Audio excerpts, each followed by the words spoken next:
నమస్తే BCN news కి స్వాగతం. నా పేరు నీలిమ. ముందుగా ముఖ్యాంశాలు.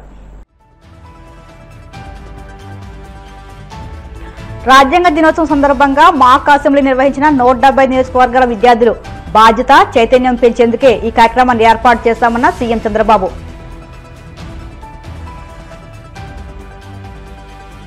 హక్కులతో పాటు బాధ్యతలు కూడా గుర్తించి ముందుకు సాగాలన్న మంత్రి లోకేష్. వికసిత్ భారత్ 2047లో భావి పౌరులంతా భాగస్వాములు కావాలని పిలుపు. డైవర్షన్ పాలిటిక్స్ తో పాటు వైసీపీపై కక్ష సాధింపు ధోరణితో కూటమి ప్రభుత్వం పనిచేస్తుంది. తీవ్ర స్థాయిలో మండిపడ్డ స్టేట్ కోఆర్డినేటర్ సజ్జల రామకృష్ణారెడ్డి. హైదరాబాద్ లో Safran aircraft engine services ఫెసిలిటీని వర్చువల్ గా ప్రారంభించిన ప్రధాని మోదీ ఎంఎస్ఎంలను ప్రోత్సహించే విధానాల్లో ముందుకు వెళ్తున్నట్టు స్పష్టం. ఆంధ్రప్రదేశ్ అసెంబ్లీ ప్రాంగణంలో ఈ రోజు సంవిధాన్ దివాస్ వేడుకలు ఘనంగా జరిగాయి. ఈ కార్యక్రమానికి సీఎం చంద్రబాబు, స్పీకర్ అయ్యన్న పాత్రుడు, మంత్రులు, అధికారులు హాజరయ్యారు. ఈ సందర్భంగా 175 నియోజకవర్గాల నుంచి ఎంపికైన విద్యార్థులు నిర్వహించిన మాక్ అసెంబ్లీ ప్రత్యేక ఆకర్షణగా నిలిచింది. మాక్ అసెంబ్లీని తిలకించిన అనంతరం సీఎం చంద్రబాబు విద్యార్థులను ఉద్దేశించి ప్రసంగించారు. విద్యార్థులు సభను నడిపిన తీరు అద్భుతంగా ఉందని ప్రశంసించారు. బాధ్యత చైతన్యం పెంచేందుకే ఈ కార్యక్రమాన్ని ఏర్పాటు చేస్తామని తెలిపారు.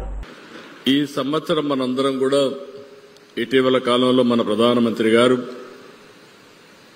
ఈ యొక్క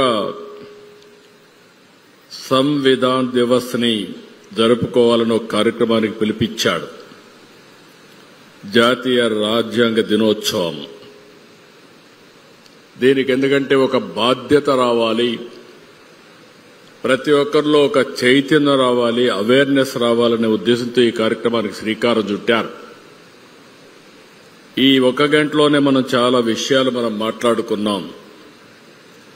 ఈరోజు మీ మంత్రి గారు ఒక మంచి బుక్ ఒకటి తీసుకొచ్చారు. Education department, constitution of India for children. ఒక్కసారి ఆ పుస్తకం తిరిగేసి మీరు చూస్తే 15వ పేజీకి వెళ్ళాలి. మీరు ఇది ఎప్పుడూ గుర్తుండాలి. 15వ పేజీ మీకు బుక్ వచ్చిందా? వచ్చుంటే రాలేదా? కొంతమందికి రాలేదు, ఆ పక్క ఈ పక్క వచ్చింది.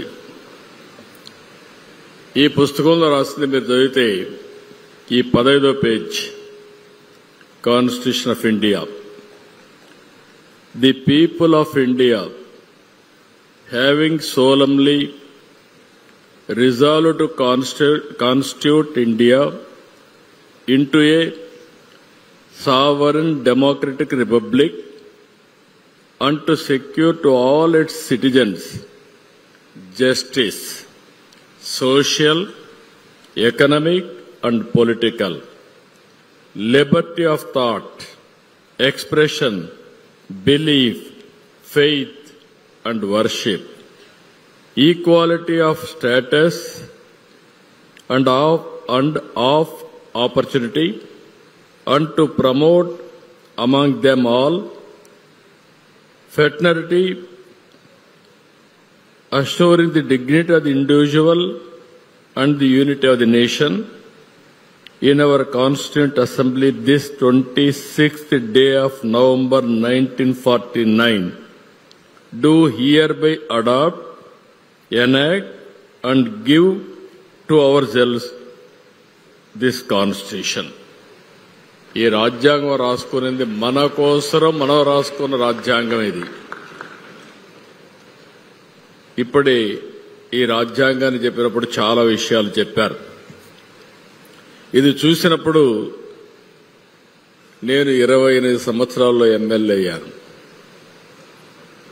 మొట్టమొదటిసారిగా నేను యూనివర్సిటీ చదువుకునేటప్పుడు, ఇప్పుడు మీ మాదిరిగానే నేను కూడా ఆలోచించినప్పుడు నాకు ఒక ఆలోచన ఉండేది. ఇప్పుడు చాలా మందిని మీ మంత్రి గారు చేయిలు పైకెత్తమన్నాడు. ఐఏఎస్, ఐపీఎస్ అవ్వాలని చాలా మంది చేయిలు పైకెత్తారు. చాలా సంతోషం. ఆ రోజు నేను ఆలోచించి, నేను ఆ రోజు చాలా బ్రిలియంట్ స్టూడెంట్ కాదు, ఆ విషయం మీరు గుర్తుపెట్టుకోవాలి. అయితే నేను ఏ పని చేసినా పద్ధతి ప్రకారం చేయడం చిన్నప్పటి నుంచి నేర్చుకున్నాను. ఒక సోషల్ రెస్పాన్సిబిలిటీ కూడా. అందుకే నేను ఒకసారి ఆలోచించి, అప్పట్లో మా వైస్ ఛాన్సలర్ నన్ను పిలిచి, మీరు లెక్చరర్గా చేరతానంటే యూనివర్సిటీ లెక్చరర్గా చేరండి అని అడిగాడు. లెక్చరర్గా చేరితే అన్నింటికంటే ఈజీ జాబ్. మామూలు టీచర్ అన్న ఎక్కువ చదువు చెప్పాలి, కానీ యూనివర్సిటీలో ఎక్కువ రీసెర్చ్ ఉంటుంది. ఒక 2-3 గంటల క్లాసులు ఉంటాయి, మిగిలినప్పుడంతా రీసెర్చ్ ఉంటుంది. నేను పోటీ చేయను, నేను ఎమ్మెల్యే అవుతున్నాను ఆ రోజు చెప్పాను.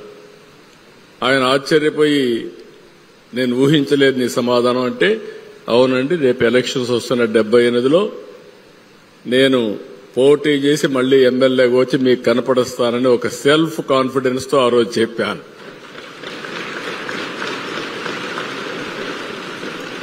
అక్కడి నుంచి ఒక ఆలోచన ఎందుకు వచ్చిందంటే, నేను ఎమ్మెల్యే కావాలంటే కాంపిటేటివ్ ఎగ్జామ్స్ కి ప్రిపేర్ కావాలి. నేను ఎప్పుడూ స్టూడెంట్ గా హ్యాపీగా తిరుగుతూ ఉండేవాడిని. 2nd ర్యాంక్ నాది క్లాసులో కూడా. అయితే నేను ఆలోచించింది, నేను గాని రాజకీయాలకు వస్తే ఐఏఎస్ ఆఫీసర్ని కంట్రోల్ చేసే శక్తి నాకు వస్తుందని చెప్పి నేను ఆలోచించాను. That was my vision. విద్యార్థులు భవిష్యత్ రాజకీయాల్లో కీలక పాత్ర వహించి సమాజంలో మార్పు తీసుకురావాలని మంత్రి నారా లోకేష్ ఆకాంక్షించారు. భారత రాజ్యాంగ దినోత్సవం సందర్భంగా రాష్ట్ర శాసనసభ ఆవరణలో నిర్వహించిన కార్యక్రమంలో సీఎం చంద్రబాబు, శాసనసభ స్పీకర్ అయ్యన్న పాత్రుడు, మంత్రి లోకేష్, ప్రభుత్వ ప్రధాన కార్యదర్శి విజయానంద్, శాసనసభ సెక్రటరీ జనరల్ ప్రసన్న కుమార్ పాల్గొన్నారు. అంతకుముందు విద్యార్థులతో నిర్వహించిన నమూనా అసెంబ్లీ కార్యక్రమాన్ని తిలకించారు. ఈ రోజు నాకు చాలా ఆనందంగా ఉంది. ఎందుకంటే 175 నియోజకవర్గాల్లో సుమారుగా 7 లక్షల మందితో మీరందరూ పోటీపడి ఒక పక్కన ఎస్ఏ రైటింగ్, ఎలక్యూషన్, క్విజెస్ లో పాల్గొని నంబర్ 1 స్థానం సాధించి మీరందరూ ఇక్కడికి వచ్చి ఈ మాక్ అసెంబ్లీలో పాల్గొంటాం. నిజంగానే నాకు చాలా చాలా ఆనందంగా ఉంది.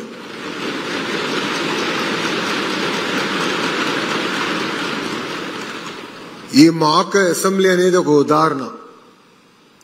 అంటే మన మనసులో ఒకటి సాధించాలి అనుకున్నప్పుడు దాని వెనకాల ఎంత కష్టం ఉంటుంది. ఇక్కడ ఈ వేదిక పైన పెద్దలందరినీ కన్విన్స్ చేసాల్సి వచ్చింది. నా ఆలోచన అయితే శాసనసభలోనే పెట్టాలని గౌరవ స్పీకర్ గారితో కూడా నేను అనేక సార్లు చర్చించాను. అప్పుడు ఆయన పార్లమెంట్ ప్రాక్టీసెస్ రూల్ బుక్ తీసుకొచ్చి అసెంబ్లీలో పెట్టలేం, కానీ అసెంబ్లీ ప్రాంగణంలో పెట్టే బాధ్యత నేను తీసుకుంటానని గౌరవ స్పీకర్ గారు చెప్పారు. అయినా నేను ఒప్పుకోలేదు. ఆయనతో చివరి దశ వరకు కూడా పోరాడా. కానీ ఆ పోరాటం ఫలితమే ఈరోజు ఇక్కడ మన మాక్ అసెంబ్లీ ఏర్పాటు చేసుకుంటాం జరిగింది. ఇది చూసిందా నాకు అనిపించింది, నేను స్కూల్కి వెళ్లే సమయంలో కూడా మాక్ అసెంబ్లీ ఉంటే బాగుండేదని. అప్పుడే రూల్స్, పార్లమెంట్ ప్రొసీజర్స్ ఇవన్నీ తెలుసుకునే అవకాశం ఉండేది. నాకు అవకాశం దక్కలేదు, మీకు ఈరోజు అవకాశం దక్కింది. ఈరోజు మనం చూసింది living class room of democracy. మీరు ఇక్కడ చూస్తే స్పీకర్ని మనం ఎట్లా ఎన్నుకోవాలి, షార్ట్ డిస్కషన్స్ అంటే ఏంటి,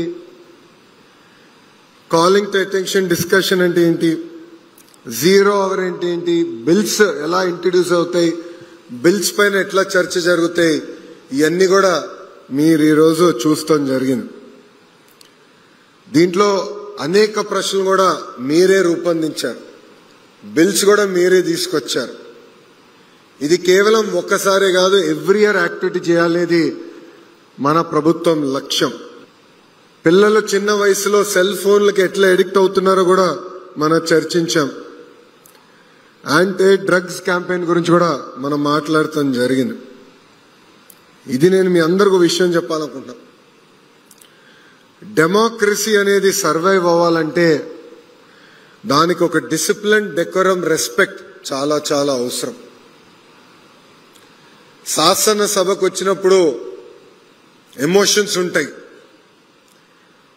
ఒక బిల్ పైన మనకు చాలా ఎమోషన్ ఉంటుంది, లేదంటే ఒక క్వశ్చన్ పైన ఎమోషన్ ఉంటుంది, మాట్లాడాలనిపిస్తుంది, ఒక దశలో యుద్ధం చేయాలని కూడా అనిపిస్తుంది. కానీ ఎప్పుడైతే ఒక డిసిప్లిన్, డెకోరం, రెస్పెక్ట్ ఉంటుందో అప్పుడే పార్టిసిపేటరీ డెమోక్రసీ అనేది ఏర్పడుతుంది. ఇదే రోజు అంటే 26 నవంబర్. కానీ 1949లో భారతదేశం మన రాజ్యాంగాన్ని అమలు చేస్తాం జరిగింది. కూటమి ప్రభుత్వం 7.5 పాలనలో చేసిందేమీ లేక ఏం చేశామో చెప్పుకోలేక వైఫల్యాలు బయటపడినప్పుడు అవినీతిలో ఇరుకున పడినప్పుడల్లా టార్గెట్ వైసీపీ నినాదం భుజానికెత్తుకుని తమ పార్టీ నాయకులపై అక్రమ కేసులు పెట్టి డైవర్షన్ పాలిటిక్స్ చేస్తున్నారని YCP state coordinator Sajjala Ramakrishna Reddy ధ్వజమెత్తారు. ఇటు డైవర్షన్ అటు వైసీపీపై కక్ష సాధింపు ఆ దిశలోనే కన్ఫెషన్ స్టేట్మెంట్స్ తో కాన్స్పిరసీ థియరీని సీఎం చంద్రబాబు అమలు చేస్తున్నారని ఆక్షేపించారు. అందులో నుంచి వచ్చినవే తిరుమల లడ్డులో కల్తీ నెయ్యి, పరకామణి చోరీ, లిక్కర్ స్కామ్ వంటి కేసులను వెల్లడించారు. అలా డైవర్షన్ పాలిటిక్స్ తో పాటు వైసీపీపై కక్ష సాధింపు ధోరణితో ఈ ప్రభుత్వం పనిచేస్తుందని దుయ్యబట్టారు. దాంతో భాగంగా వాళ్ళు అనుకున్న వైపే డైరెక్షన్లోకి వెళ్తున్నారు. ఆ రోజు ఎప్పుడైతే చంద్రబాబు నాయుడు గారు ఆ పబ్లిక్ ప్లాట్ఫామ్ వాళ్ళ పొలిటికల్ ప్లాట్ఫామ్ మీద జంతువులకు కలిపారని అన్నాడు, ఆ రోజే దీన్ని ఎక్కడికో తీసుకెళ్లాలనేది మొదలు పెడుతున్నారనేది అర్థమైంది. మా దిశగా మా వైపు అడుగులు వేయాలనుకుంటున్నారని అర్థమైంది. అయితే జంతువులకు అనేసరికి మరీ తన మీదే సీరియస్ ఇది వచ్చేసరికి దాని నుంచి పక్కకు తప్పుకొని ఇప్పుడు వేరే వెజిటబుల్ కల్తీనో పామ్ ఆయిల్ కల్తీనో మొత్తం మీద అడల్టరేటెడ్ అనే దానికి తీసుకొస్తున్నారు. కానీ మొత్తంగా చూస్తే వాళ్ళు దాంట్లో కరెక్ట్ కట్ ఆఫ్ దీన్ని చూస్తే ఈ మధ్య కాలంలో పత్రికల్లో వస్తున్నది. అసలు ఇన్వెస్టిగేషన్ ఏం జరుగుతుందో బయటికి తెలియట్లా. ఊరు పేరు ఎక్కడ ఏమున్నాయో పేర్లన్నీ వస్తున్నాయి. A1 నుంచి A40 వరకు ఎంతవరకు చేసేసింది దగ్గర రకరకాల నార్త్ ఇండియన్ పేర్లు అన్నీ వస్తున్నాయి. అన్నీ కలిపి ఒకటే పామ్ ఆయిల్ కానీ ఇంకోటి కానీ తెచ్చి కలుపుతున్నారనేట్టు తీసుకొస్తూ 1924 మధ్య మీరు లడ్డు తిని ఉంటే అది కల్తీ అయి ఉంటుంది అనేది ఒక దుష్ప్రచారం, విష ప్రచారం అనేది ప్రజల తలల్లో ఎక్కించే ప్రయత్నం, కుట్ర భయంకరంగా జరుగుతోంది. ఆ ప్రాసెస్లో ఆ రోజు ఆయన జంతువులు కోవన్నప్పుడు ఎట్లా హర్ట్ చేస్తూ వచ్చాడో ఈ రోజు కూడా ఇంకా దాన్ని పెంచుతూ పర్పెచ్యుయేట్ చేస్తూ వచ్చినాడు. For the narrow reason political వెండేటాతో వైఎస్ఆర్సీపీని ఇరికించడానికి, ఫర్ ది నారో రీజన్ ఒక తనకు చెప్పడానికి 18 నెలల కాలంలో నేను పాలన చేశాను చెప్పుకోవడానికి కానీ చెప్పడానికి కానీ ఒక ఘనకార్యం కానీ మంచి స్కీమ్ కానీ ఏది లేకపోవడం, ప్లస్ చెప్పినవన్నీ ఇచ్చిన అబద్ధ హామీలన్నీ గాలిలో తుంగలో తొక్కేసి ఆ రోజే మోసం చేయడం, వీటి నుంచి తప్పించుకోవడానికి ఈ వైపు టార్గెట్ వైఎస్ఆర్సీపీ. నేమిట్ లిక్కర్ స్కామ్ అని వాళ్ళు పేరు పెట్టిందైనా, అలాగే ఈ లడ్డు అన్నా, ఇప్పుడు పరకామణి అనే ఇంకోటి తీసుకున్నా, వాళ్ళ హయాంలో మొదలై వాళ్ళు ఇప్పుడు 3 పూలు 6 కాయలుగా కల్తీ మద్యం ఏదైతే తయారు చేస్తున్నారో ఫ్యాక్టరీలు పెట్టి, అది బయటపడితే దాన్ని కూడా తెచ్చి మా మెడకు చుట్టాలని చూసిన, వీటన్నిటి వెనక ఒక్కటే ఏదంటే తన తప్పులు తన అబద్ధాల నుంచి జనం దృష్టి మళ్లించడం, అలాగే మా మీద కక్ష సాధింపుగా వైఎస్ఆర్సీపీని దాంట్లో ఇరికించడం. దీనికి బేసు ఒక్కటే ఆయన కనుక్కున్నది ఏదంటే కన్ఫెషను, కాన్స్పిరసీ.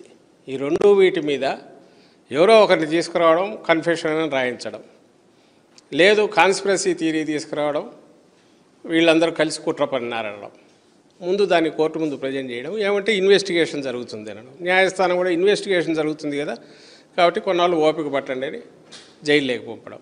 సో ఆయన ఒక దెబ్బకు 2 పిట్టలు అన్నట్టు తను మా మీద కక్ష సాధింపు తీర్చుకుంటున్నారు, ఇంకోవైపు తన మోసాలు అబద్ధాలు చెప్పినవి వాటిని కప్పిపుచ్చుకోవడానికి ప్రయత్నం చేస్తున్నారు, ఇంకోటి ప్రజల్లో విష ప్రచారము అవి బాగా విపరీతంగా చేస్తున్నారు. అందులో భాగంగానే లడ్డూది కూడా జరుగుతుంది.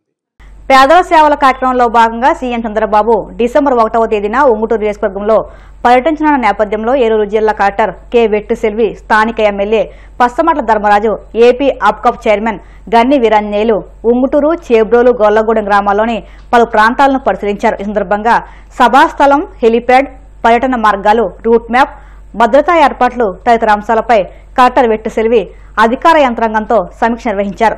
ఏర్పాట్ల నిమిత్తం పలు ప్రాంతాలను స్వయంగా పర్యవేక్షించారు.